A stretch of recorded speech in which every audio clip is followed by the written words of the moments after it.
तो थोड़ी देर पहले पावर स्टार पवन सिंह और ज्योति सिंह को लेकर के बहुत बड़ी अपडेट आई है इलेक्शन को लेकर के, उसके बारे में बात कर लेते हैं। उसके पहले रिक्वेस्ट है, चैनल को सब्सक्राइब, वीडियो को लाइक करना बिल्कुल मत भूलिएगा। जैसा कि आप अवगत होंगे कि ज्योति सिंह आज भी काराकाट गई थी और अपना सेवा समर्पण यात्रा लगातार कर रही हैं। खैर बीच में गैप हो गया था 1 महीने का, लेकिन अभी फिलहाल आप देख रहे होंगे कि काफ़ी ज़्यादा एक्टिव हो गई हैं दोबारा से।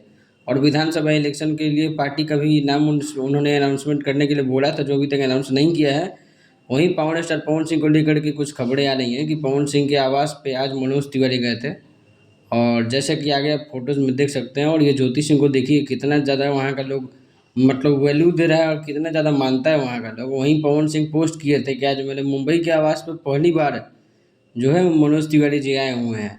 और जब भी मनोज तिवारी मिलते हैं तो ऐसे ही तो मिलते नहीं हैं, पार्टी को लेकर के ही वो रिप्रेजेंट करते हैं। और इस बार विधानसभा के इलेक्शन में पवन सिंह खड़ा होने वाले हैं, तो अफवाहें इस तरह की वायरल हो रही है कि ज्योति सिंह और पवन सिंह इस बार विधानसभा इलेक्शन लड़ेंगे और बीजेपी की तरफ से ही लड़ेंगे। ऐसी अफवाहें मार्केट में फैली, कितनी सच्चाई है वो तो बाद में आगे चल के पता चलेगा। बाकी आज के वीडियो में इतना ही।